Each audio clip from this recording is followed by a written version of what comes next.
Welcome back, everybody. WS Model Railroaders here. It's been a while since we did a video. Not much has changed on the layout. We haven't had much time to do anything the last 9 months. Usually this is kind of like a late fall, winter project when we actually have time and we got nothing else better to do. So I thought I would make a video here. This is going to be more of a tutorial. Kind of figured, you know, we're working on the other room. We're kind of doing a little bit different kind of stuff, but if you guys were interested, I'll kind of show you how we do our stonework here.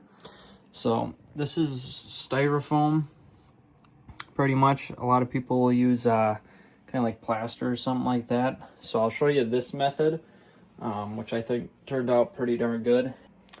It's to be determined how the other room will turn out because we're doing that a little bit different than when I'm actually doing plaster kind of type of way of doing it. So we'll kind of see how it turns out, but both ways I think it'll look great. I mean, I do like this way as well.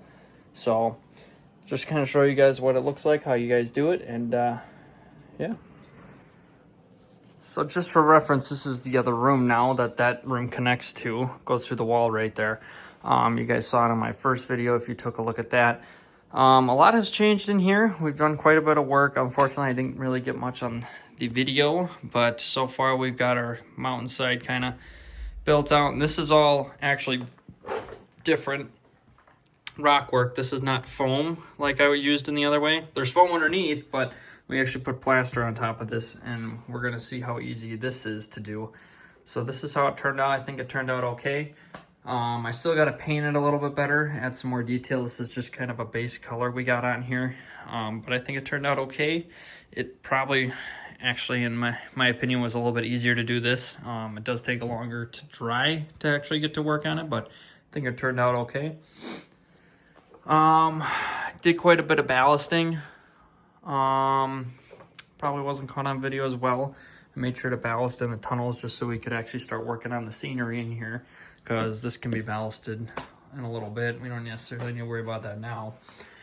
Got our town all weathered out and lit up. Now I'm just getting the roads paved right now, so I actually just put that down, so I can't really do much in this area until that's dry. That'll probably be next weekend or sometime this week, maybe's project. So next time I do some buildings, I'll have to do a video of my weathering process, because these were all basically, these were two brand new kits. This one actually hasn't even been weathered yet, hence why you can see the lights shining through. But yeah, I'll post a video. That probably not that one, because that one's all wired in already, so I gotta weather it while it's sitting there. So when we get over to the barn and the farm and stuff like that, that stuff's gonna need to get weathered. So I'll be probably posting a video on how to do that then. Once the roads are good to go, I'll post a video on how we do our roads. But today we're just gonna kind of show you guys how we're doing our rock work. So I'll go ahead and get started on the two methods we do. Like I said, we do one plaster, one basically just styrofoam and etching the styrofoam. So we'll start with styrofoam and then we'll move on from there. So just for an instance, we're going to work on these two corners here today. So this one is pretty darn close to pretty good. We could probably get going on that right away. So I'm thinking I'm going to do the styrofoam method here. And then right here, I'm just going to continue the plaster method right around this corner here, just so you can see the two different methods that we do.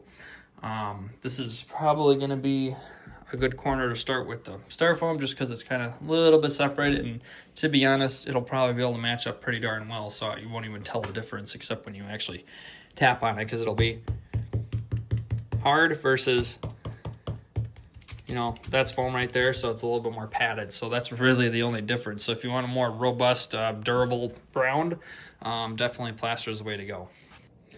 So for the foam method, we're going to need some lighters of some sort, kitchen knife, nice big one, and then some, I'll just call these graters, can't remember what they're called.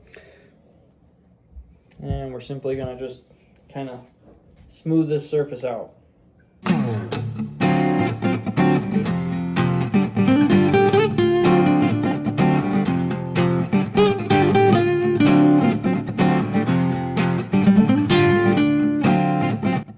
So now that we got a pretty smooth surface instead of as rough as this was, now I'll just vacuum all this crap up and then we'll continue on getting to cutting.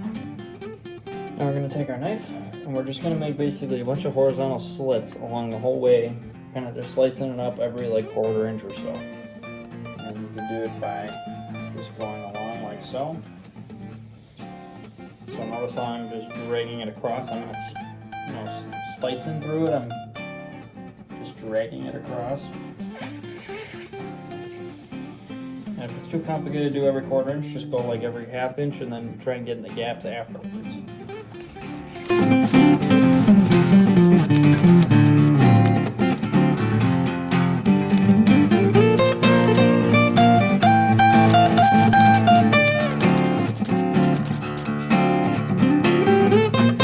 Basically, I'll just keep making my lines, over and over and over again, and you can go over each other. You can see how I got a lot closer than just a 1/4 inch in some spots.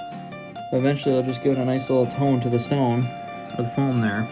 And you may have these flurries and stuff like that, or maybe some awkward-looking gashes that come out when you peel the foam away, and that's okay because once we come here with the torch, it's gonna kind of form it a little bit better, even in the spots that don't look the greatest. So now I'll simply just take the lighter here, and we'll just kind of go next to the foam. You'll see it start to indent as we go into the foam here. And it'll harden the foam up, but it'll also give it more of a stony texture. So in those spots that kind of look a little funky, we hit it with the torch, and it'll kind of suck it up and make it give it that stone texture to it. We'll just run the flame all around. It's probably pretty toxic, so try not to breathe that in. But yeah, I'll just keep going through all the way to the end here. Just over here, we'll just keep bending it. Now, one thing you should know, that if you caulked the foam seams or underneath, to keep the foam secure, this burning method will make that caulk just stand out. So try and cut that caulk out as much as you can so it's just foam that you're burning, otherwise it won't look that great. Like right here, I probably won't be able to suck that in very well because there's caulk right there.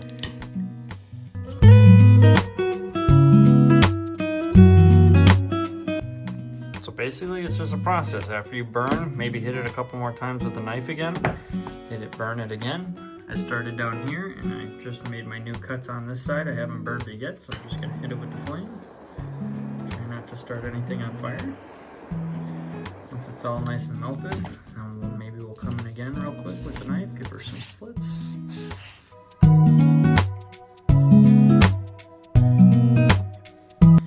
So it'll kind of open up and make some more gashes and maybe pull the foam apart a little bit, making little holes and stuff like that. Then we'll just hit it again. And if you burn your flame a little deeper into the foam, it will kind of recess back into the foam, giving it kind of a rock figure to it, rather than just a straight figure. So I say that looks pretty good, and it probably is ready for paint. So a couple ways you could paint. You could use standard acrylic paint, mix your color, whatever you want. The only downside to doing that is you will use up a lot of paint just because the foam soaks in the paint so much. You could also spray paint. However, spray paint takes a little bit longer to dry. So for this instance, I'm just gonna go ahead and use acrylic just because of how fast it dries. I'll go ahead and get some brown and some tan. I'm just gonna give it more of an earthy tone. Grab one of the bigger brushes here. Oh, that one's a little stiff. Maybe not that one. That's better. So now this is just a base coat, so don't worry about perfecting anything right away. That's kind of the thing with artwork and model railroading, is when you're on your base coat, don't worry about perfecting it right away because it's not going to be the end outcome. Still got a lot of layers, and in art, a lot of layers just brings out more texture. So just go ahead and lather that on.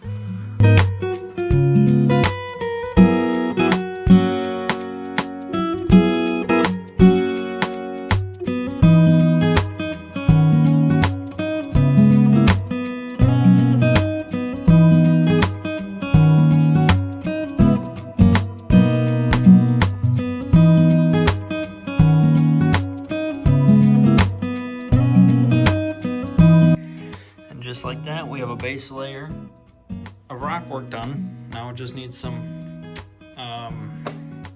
weathering, which we can show that in another video, which I'll probably post pretty soon here, because I'm gonna end up weathering this right here, you know, probably today or something like that. So I'll have a video of weathering pretty soon here. So that's the foam way of doing things. So the next way we can do is go ahead and start on this corner, and we'll go ahead and do our plaster method. So the plaster method is gonna contain us needing a bowl. We're gonna need some drywall, cellulose insulation kind of stuff. You can get them in a big ass bag like this. I think this was like 20-30 bucks, and it takes a long time to get through all of it, so it's a lot of material that you could make. This is the same bag we've had. I was able to do all of this and barely go through a quarter of the bag maybe, so it gets you very far. What I'll do is let's go ahead and fill our little bucket up to the brim. Now, you might want to wear a mask because this stuff does get kind of gross in your schnoz and stuff like that, so up to you. You can see all the particles flying right now. It's not the most pleasant, but you know, whatever. So fill it up to the brim pretty much, just like so. Next material you're going to need is some Elmers glue. This works just fine, otherwise you could use sculpt mold. I found that this is probably a little bit cheaper. I think this is about 20-30 bucks on Amazon. It's just school glue.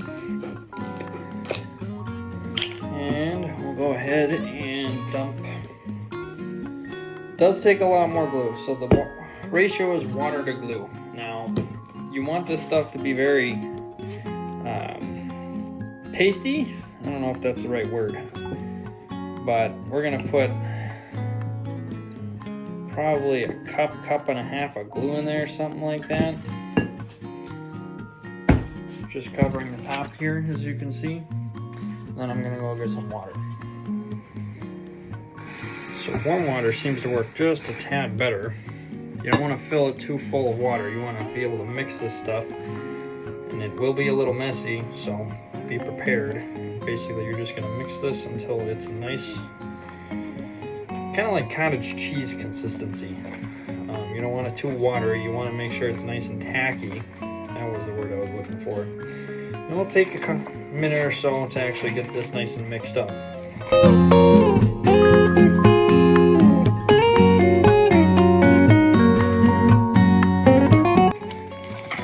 so we're about a minute in.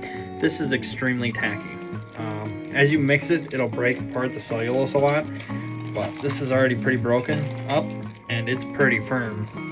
Instead of being tacky and, you know, cottage cheese like, it's a pretty firm kind of mess. So we're gonna add some water. Not too much there, just enough. We're just gonna mix it up, see what happens.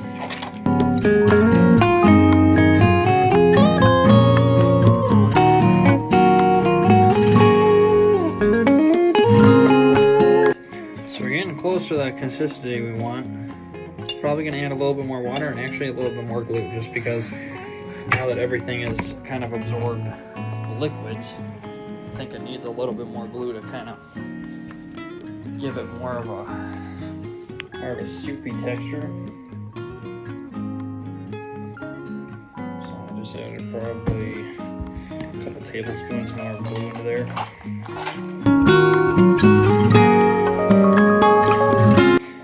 Say this plaster kind of way takes a lot longer than foam. I'm done with the foam pretty much. I just need to weather it. As for this plaster, I gotta wait a day or two, maybe even 3 days, depending on the ventilation, to actually paint or do anything to it, because it has to dry. So this is pretty much the consistency we want. So notice how it's just falling apart, and it's not, you know, firm at all. It's all kind of mushy, and it kind of just, you know, cottage cheese is like the best way I can explain it. There's probably a better way, but whatever.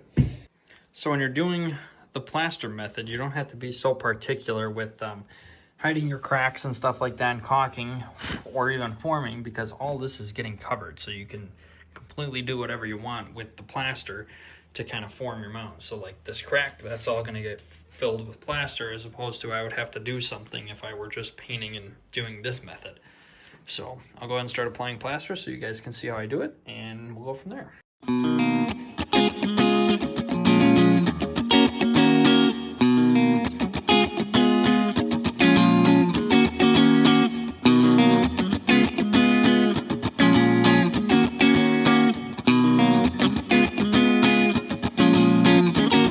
Now, if you notice this stuff's starting to get really sticky as you're rubbing on it like this, just grab some water. Doesn't matter. Just take some water, sprinkle it on your hands, and then just wash it on your plaster, just like that. Now, this stuff is getting wet, so this will maybe start to sag over time, you know, on these edges here. So you may need to just push some more up, kind of fix those edges a little bit like that. You know, as it sags. A couple hours, and eventually it'll start to harden a little bit, so you should be okay. So at this point, what I'll do is I'll take my molds from, you know, where you typically would make the plaster out of. You know, people usually just make your molds out of these and let them dry and then pull them out, but I'm actually going to use the mold. I'm going to cut all this fine edging out just so it leaves with the brick molding kind of thing. And now I'm just simply going to press into the mold, or the plaster, like so, and then just blow it away. Hopefully it gets wet enough. Unfortunately, this wasn't.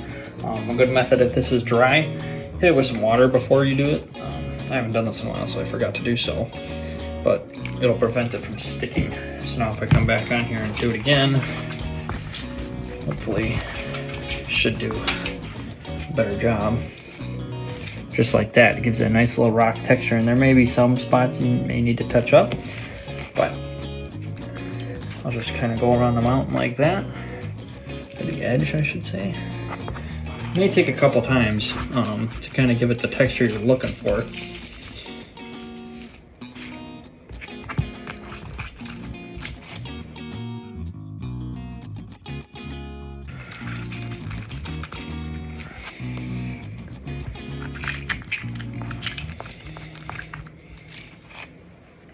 And I'd almost say that's pretty darn good. So what I'll do is I'll come back with the knife again. And now I'm just going to simply tap the knife in the spots I want to add those edges to. So I'll just go at it a couple times. Now you may have to do this a couple times both with the mold and the knife over time, because as this is wet, it's just going to kind of sag into itself until it dries. So, you know, in a couple hours from now, I may come back and do the exact same thing with my mold and then come in with the knife again, just to give it that texture. But after a couple hours, it should start to harden so that you won't have to worry about sag anymore necessarily. Just like that. I'm not going to do this side. This is going to be more of a rolling hill side, but just like that. That's the sculpt mold way of doing your stonework. And it should end up kind of like over there. All right, we are 2 days after doing our rock work here, and our plaster is still wet. So, if you're trying to do a quick stonework job, I definitely would almost suggest doing foam, just strict foam. Now, it's not as durable.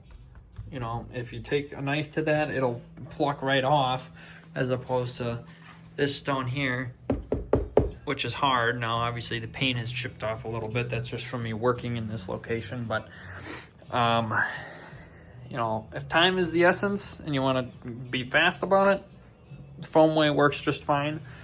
But I didn't even go over this a second time with the mold or the knife, and this is how it turned out.